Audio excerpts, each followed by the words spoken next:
you have anything else, just? Maybe, depending on how this, I guess so. No, it should be read on the microphone, not. So- That's not a good idea. Okay. Say what you said in the microphone. It was the August meeting. Okay. So. Okay, let me say something here a minute. If it was an August meeting, that was a supervisor's meeting, it's all been videoed. Mr. Chairman, Darling, could you hold off, please? thank you. One moment. Okay, so that brings me back to. Let's wrap this up. We do have our business meeting as well. We're trying to be Well, excited right to the point. But so I'd still like to get an answer from the supervisors on my initial question is, if this grant was to be submitted electronically, what was the paper that Supervisor Fleer was asked to sign? And did either you or Mr. Cassiola sign it? See, I don't recall. I don't know what paper he had in front of him. Yeah, so And what about Supervisor Cassiola? what would you ask Mr. Flair what the paper was, or I mean, Well, he's already told me what he thinks. What- it It was. was the application for the grant. okay. And I asked Dan exactly what it was for, and he said ABB, and I said, Dan, anything about ABB property, my answer is no. So I know that I'm a signature for the township, and the chairman is asked to sign things. I don't know of any other case that Mr. Flair would have been asked to sign. So I don't know how he came up to that conclusion or why he would have been asked. I believe that there was a meeting that was ratified, Okay. and that was the discussion. There might have been paperwork associated with it that it was handed along, but I don't believe it was a signature page. He wasn't in favor of the grant. I do recall that conversation.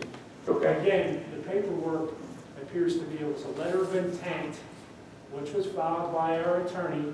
He acknowledged the letter of intent, and then there was an electronic submission, as most of the grants are now, to the DEP. That was, and we can work out the timeline. It's difficult here tonight. We can get back to the board with a timeline to explain. Right, and the electronic submission didn't require that each and every supervisor sign off. I would find that would be unusual, just in my understanding of these kinds of applications. But that's something that, you know, can get down to the bottom of it, figure it out, and then the board can report back. I mean, it doesn't make sense trying to resolve that issue here, as we're sitting up here all trying to figure it out.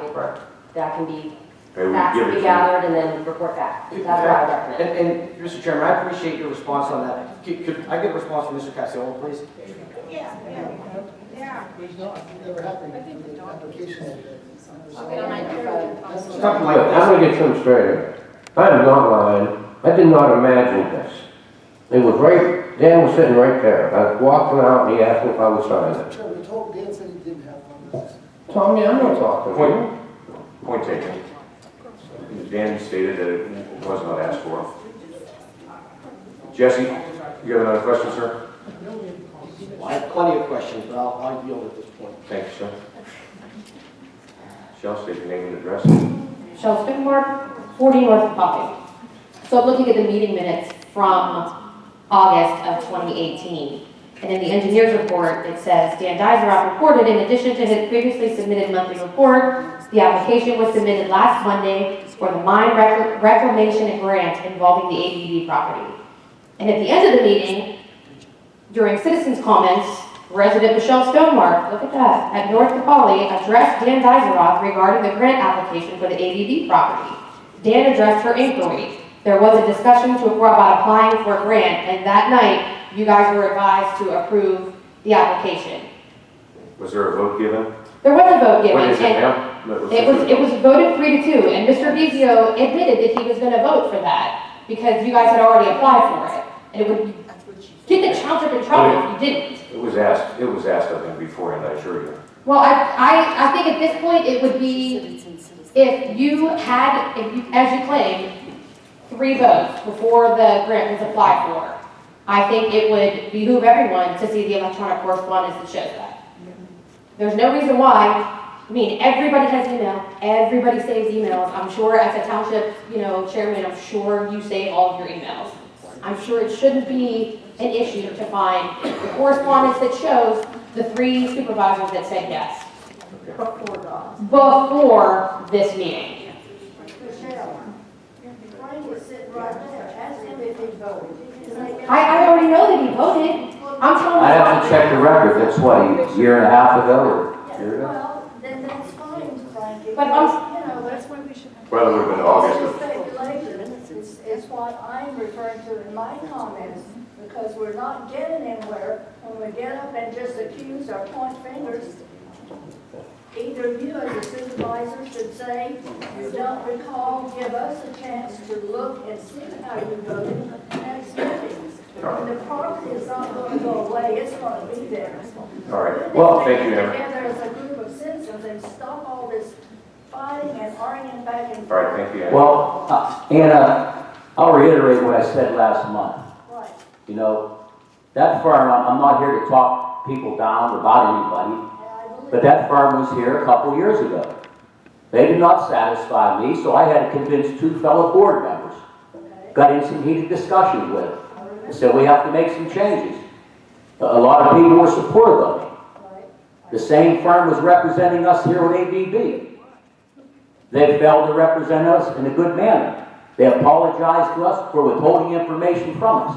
I have very high standards of what I do in life. Everybody, a lot of people in this audience know me. And when you don't do your job, you're not going to be employed here much longer. I have no doubt, Frankie, I voted. I'm an honest man. That's the way I've been my whole life. I supported you and voted for you. All right, Yeah. Frank. No, I want to clear the air a little bit. So all this stuff on social media, that all these people want this cleaned up, I have not met one of those people yet. The firemen don't want it, the police don't want it, the school district don't want it. I lived in Muse my whole life, 58 years.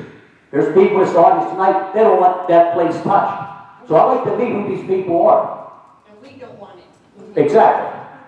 I think, Anna, you're saying you trust us and to represent us. We heard, a majority of this board heard and received information that caused us to not want Mr. Tupy to attend a meeting. And let us get, well, All right, you know, we're going to need to get back onto our topic. Michelle technically has the floor. Let me tell you that, I agree with what you're saying, but the point still is, we should bring him in, as he said, and we do respect you, but we still need to have him in here. And so we're asking you to be patient with us. If you Anna. want information, you will get that information. We've heard enough from them.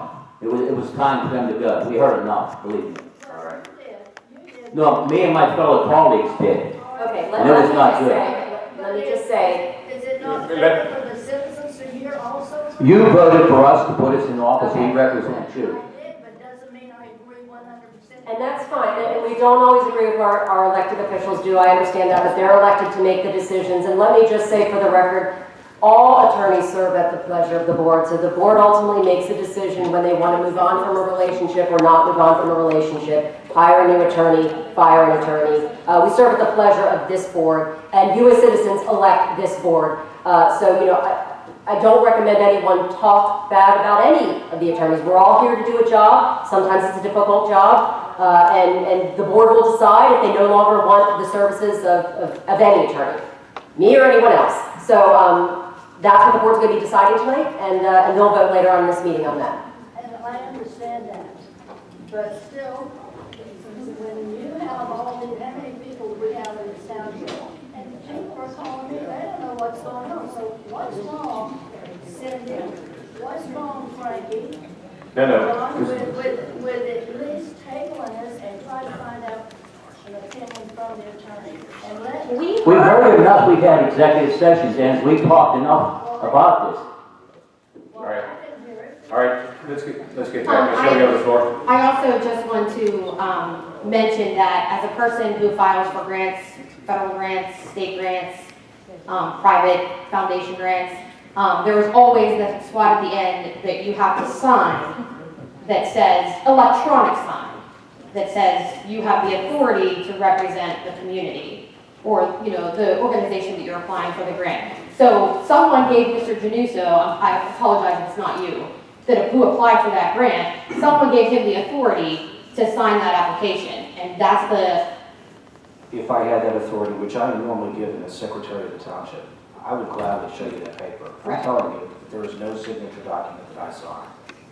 Quit trying to put me, no, I'm not saying you, I'm saying, I'm telling you, I'm it's saying not someone, I'm not saying you, I'm saying someone had to give the okay for that document to be electronically submitted. There's always, come on, terms and conditions, there's always a section in here. Very well. Tracy, you got something else? Right, just one more item on that topic, and I just want to be very clear on the record that the majority of this board voted to ratify or approve the filing of that grant. So in a 3-2 vote in August of that year, there was a vote to move forward with that grant. If this board did not want to move forward with that grant, they could have voted to get out of it. I mean, there was no one tying their hands and their feet weren't to the fire. So the board publicly voted, and they moved forward with it. So that's the position we're in today. Yes, ma'am. Hi. Name and address, please. Yeah, so my name is Heaven Sensky. I'm not a Cecil Township resident, but I live in the school district. I was here at the last meeting, if any folks remember. I find this very imperative to the people of the school district, not just Cecil Township, as we've been taking lots of thoughts from the school board and things like that. And excuse me for not having a very well thought out question, considering the way the information has been shared by the board and distributed to the public has not allowed me to form an educated thought on anything that's going on here. And so my role here is I'm a Canada graduate, and I just moved back to the community from college, and I'm a local community organizer, and I have found that there are a lot of people in the Cecil Township area that are very concerned about not only ABV, but surrounding potential environmental toxins and other things that are scars of industry past and present, including the whole refuse pile that you all were talking about on that grant application. I have found that for myself, as a person who works in the environmental industry, that when you ask questions to a consultant, they're very specific with their answers. And if you're not also a consultant and you don't know how to form those questions, or you're just a regular, normal human being, you might not know how to get information from them. And so I have been working with some locals within your township about concerns that they have. And we might have different foundational understandings of how government works, but you're making a very big decision for your community, and I find it very important that you deliver that information, all that you know, to them, because they deserve to know whether or not their children are going to be safe at school. And I don't feel that they know that, even if they're not in this meeting standing at this podium. They are questioning that, and that means you are failing at what your job is. But to be safe, just a quick question for clarification, just to be safe at school right now or safe after they start remediation? I think a little bit of both. I think people are confused about what's there. Well, that question was pointedly asked to the environmental engineer at that last public Yeah, hearing. and I remember, and they mentioned groundwater, but there's surface water runoff on coal ash that has a plethora of arsenic and heavy metals, and I didn't see those answers. And one of the women that also asked a question last week talked about a report that at least I believe it was on the grant application that Jesse might have filed for, but we were supposed to see a map of where they tested, and we were supposed to be explained of what exactly was found and where on May 6th is what they said. Now, if that's not on the agenda and that wasn't possible for this meeting, that's one thing, but that's what was said, and that's why some of us are here tonight, because we were expecting to see that map. I can go file a right to know. That's what I do for my full-time job, but there are people in this community that are raising children and working full-time, and it's not their responsibility to become environmental scientists. So just so that they know what's going on in their own backyards. That's not cool. And it's clear that because of the confusion in the board and that we're being told to go file complicated right to knows and take time out of our lives to do this when we came to this meeting and that meeting for a reason and didn't really learn much. That's unacceptable, and for myself, like, I'm very young and I might be naive about what I can expect out of my elected officials, but this isn't working. Something's not working here. We're arguing over signatures and not over like actual toxins that might exist. Correct. And I think that's a problem. And just one more thing, you don't have to answer anything I'm saying because it's clear that it's not going to matter. But going forward, I work here, I work full-time organizing, and I would be happy to pull environmental activists and lawyers from Pittsburgh to come down here and explain those reports to you completely unbiased. We will put a meeting together in the next week. Very well.